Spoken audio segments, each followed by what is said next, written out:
Mental health issues can make you feel isolated, they can make you feel alone, but there are potentially some life-saving resources available, many of which are free or even low cost. WWL Louisiana Chief Medical Correspondent Dr. Corey Hebert is here to discuss this and other health news. Of course, we're seeing a lot coming out with CTE right now with the news. Yeah. First thing I want to say, I just want to offer my condolences to the families of the folks that were involved in any way in that mass shooting in New York City yesterday. But what we did find is that the alleged shooter, in his pocket, he had a note, and it had something to do with the NFL, and it had something to do with him having CTE. Now, chronic traumatic encephalopathy is CTE. You've heard a lot about this. There was a movie made about it. The whole concept is if you are an athlete, you play football, and you get repeated head injuries, these concussions, like these concussion protocols you see, then you have an increased risk for CTE. Now with, the Saints season about to start, Tiger season about to start, Pee Wee football and soccer. Don't forget soccer because they have a lot of head injuries in soccer. You have to start thinking about what would you do and what are you going to do for your son or daughter if they're playing soccer or football, and football is the one that's the biggest culprit. And people don't realize this. In the Boston University study, this is staggering, about 21% in this study of high school students showed signs of CTE.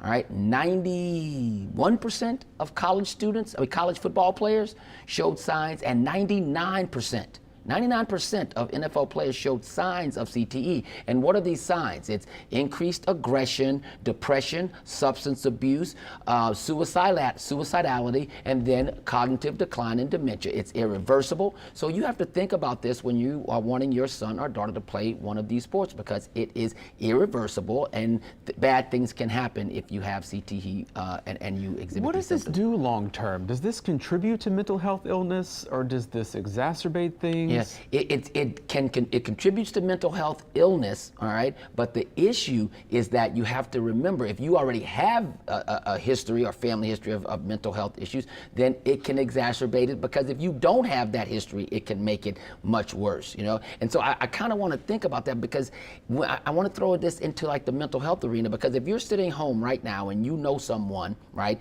that has serious mental health issues, right? We know that only 11% of people with serious mental health issues turn into mass shooters, okay? So that's a very big misconception, right?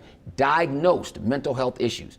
But we think around 80% of the people that do these mass shootings have some undiagnosed thing. So that means you can make a difference. If you're sitting at home right now and you're sitting next to a person that is having extreme paranoia, hallucinations, visual or auditory hallucinations, extremely disheveled, bizarre, mystical claims of power and paranoia, you need to do something, because if you do something, it can change the course of your life and that person's life and the public's life, because you've got to remember that you always know if something's not quite right, and you got to do something about it, because you don't want to be that person that says, I saw this person acting a little bit strange, but I thought it would be okay. Well, it's not okay. It's not okay. It changes the lives of that person, yourself, and the public. So please do something about that. Is it easy to recognize this in yourself if you are that person? No, it is not. If you have a diagnosis of serious mental illness, sometimes when you're in that manic phase or that delusional phase, or thinking this mystical power that you may have, or you're hearing voices, talking to people, you don't really know. So that's why your friends and family have to make sure that they take care of these things. And I just want to throw one more thing on there, Mike. It's if you are out in a situation where you're about to be abducted, or you're about to be in a mass shooting situation. I saw this trick the other day, and I want you to remember this. If you are knowing that this is about to happen somewhere, go to your phone and record a voicemail. Change your voicemail.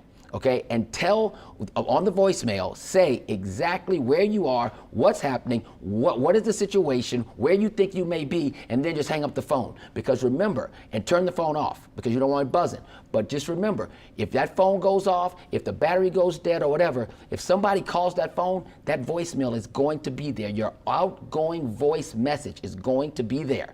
So please change your voice message, and then people will know how to find you and know what's going on, because this is serious stuff we're talking about. Smart move, and good information going into especially football season. Absolutely, for a lot of folks. absolutely. All right, if you missed any of these health topics we've discussed, you can of course find them all at WWLTV.com. That's where you'll also find some other top health stories as well.